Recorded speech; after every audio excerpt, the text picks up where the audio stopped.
are no rules on the street. There is nobody that says time out. There's no tap out rules. There's nothing like that. All there is you and the person that's trying to hurt you, and your ability to be smart enough to escape whatever it is that they do first. I do not ever want you to consider as a child or as a young lady or a full-grown woman to physically battle your way and stick around and fight an assailant. I want you to do some smart things that allow you to escape. As a child, let's do one of those smart things. Up here, Derek. Right here, quickly. Oh, you didn't think you were going to be involved, right? I almost got that fly you were talking about. Up here. Come here. You don't need to take those off. You don't. No? Okay. As a child, you can't make a sound, right? Because if people hear you, people are going to come and help you. So I'm going to cover this boy's mouth. And then I'm going to pick him off his feet. And then I'm going to take him away. But as you can see, that's almost impossible. And now he's going to wiggle his head real fast so my tight grip falls into his teeth. And then he's going to start biting. And the second he bites me, I want to get him away from him. Because even a spider or a fly or a little mosquito, get up, you You were supposed to run there. Okay. Doesn't matter how big we are. But when something starts biting us, we don't want it near us anymore. So we want to get it away from us. That precise second, Derek would do something like this. Slide down between my legs, and then go out the back way and say goodbye as he's leaving. Notice how I covered, right? Notice how I covered? All right, get out of here. Okay. A lot of people don't realize this since they want to do, and other of the older black belts that respect me and know what I've done over the years.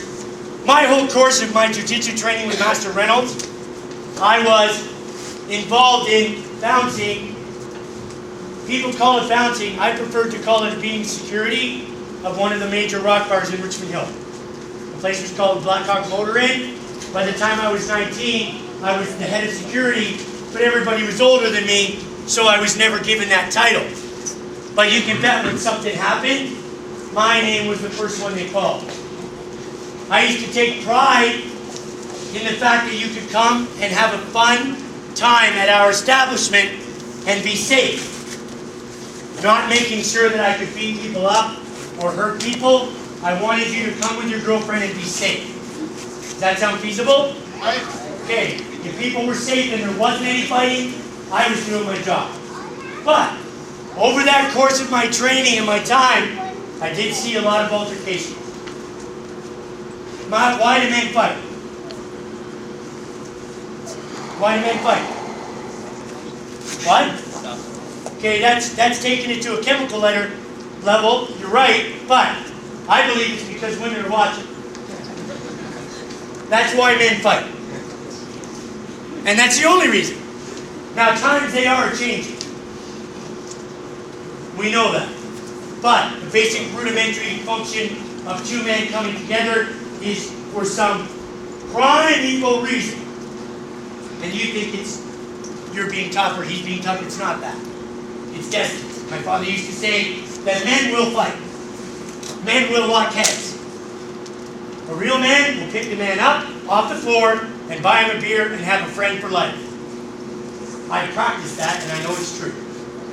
If you have an altercation with someone and win and treat them rotten all the time afterwards, you have an enemy that can come back on you at any time in the future and you'll not know it. It's sitting there waiting and festering to come and get you again.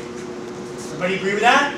Okay. So, when I was in this situation, I started to observe certain truths about human behavior. First one being, up Anthony, the first two prime targets on the street are your groin and your face. Mostly because the people that are launching these attacks are untrained. They kick to the groin and they punch to the face.